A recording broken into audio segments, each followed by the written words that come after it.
महाराष्ट्र में शिवसेना उद्धव गुट और एकनाथ शिंदे गुट में विधायकों को लेकर चल रहे विवाद पर विधानसभा स्पीकर राहुल नार्वेकर ने अपना फैसला सुना दिया है।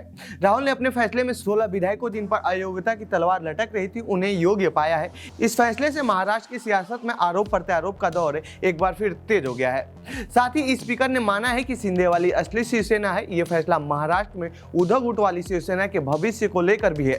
यदि यह फैसला उद्धव गुट के पक्ष में होता तो महाराष्ट्र में उद्धव ठाकरे की पार्टी का प्रभाव बढ़ सकता था, लेकिन अब उद्धव गुट पर संकट खड़ा हो गया है। और कमाल की बात यह है कि यह फैसला देने वाले स्पीकर राहुल नार्वेकर कभी ठाकरे परिवार के बेहद करीबी हुआ करते थे और अब समय का पहिया ऐसा घुमा है कि वही राहुल नार्वेकर ठाकरे परिवार के खिलाफ फैसला सुनाया है। तो आइए जानते हैं इस रिपोर्ट में कौन है राहुल नार्वेकर और कैसी रही है उनकी राजनीति और इस फैसले के पीछे क्या है उनका तर्क।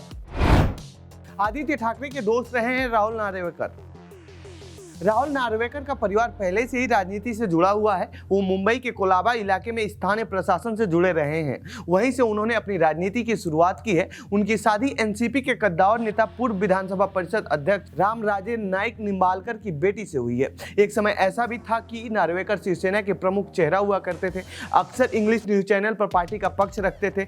यही नहीं, शिवसेना उद्धव गुट यानी यूबीटी नेता आदित्य ठाकरे के विश्वास पात्र के रूप में भी उनकी पहचान थी। आदित्य ने एक बार विधानसभा के भाषण के दौरान उनकी नजदीकियों का जिक्र भी किया था। हालांकि 2014 के लोकसभा चुनाव लड़ने के लिए शिवसेना का साथ उन्होंने छोड़ दिया था और एनसीपी में शामिल हो गए थे। एनसीपी ने उन्हें मावल संसदीय सीट से मैदान में उतारा था, लेकिन वह चुनाव हार गए थे।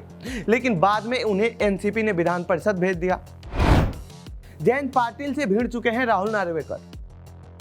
ऐसे में जब साल 2019 में महाराष्ट्र विधानसभा का चुनाव आया तो राहुल नार्वेकर बीजेपी में शामिल हो गए और बीजेपी ने उन्हें कोलाबा से विधानसभा का टिकट दे दिया और वह करीब 57,000 से अधिक वोटों से जीत दर्ज की।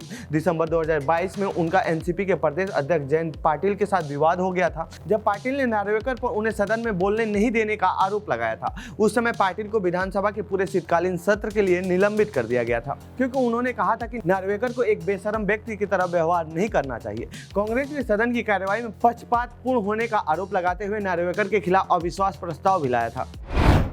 देवेंद्र फडणवीस के खास है राहुल नार्वेकर।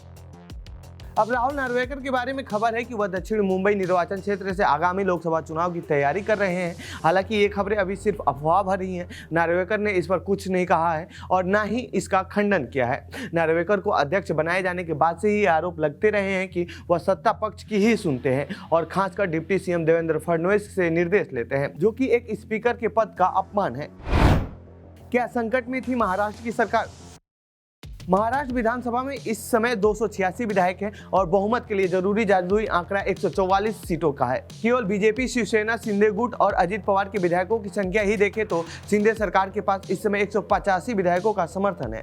बीजेपी के पास 104, अजित पवार गुट के पास 41 और शिवसेना शिंदे गुट के पास 40 विधायक हैं। 16 विधायक अयोग्य घोषित किए जाते तो शिंदे गुट का संख्या बल 24 रह जाती और सरकार का नंबर गेम भी 185 से गिरकर 169 विधायकों पर आ जाता, जो कि बहुमत के लिए जरूरी 136 से कहीं अधिक है।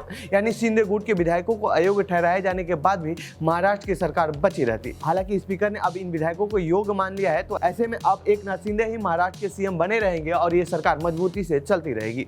तो ये थी महाराष्ट्र की सियासत से जुड़ी हमारी रिपोर्ट। आपको कैसी लगी ये रिपोर्ट कमेंट बॉक्स में बताएं। साथ ही इस पूरे मामले पर आप क्या कहना चाहते हैं कमेंट बॉक्स में लिखें। बाकी देश दुनिया की खबरों के लिए बने रहिए जनसत्ता के साथ। धन्यवाद।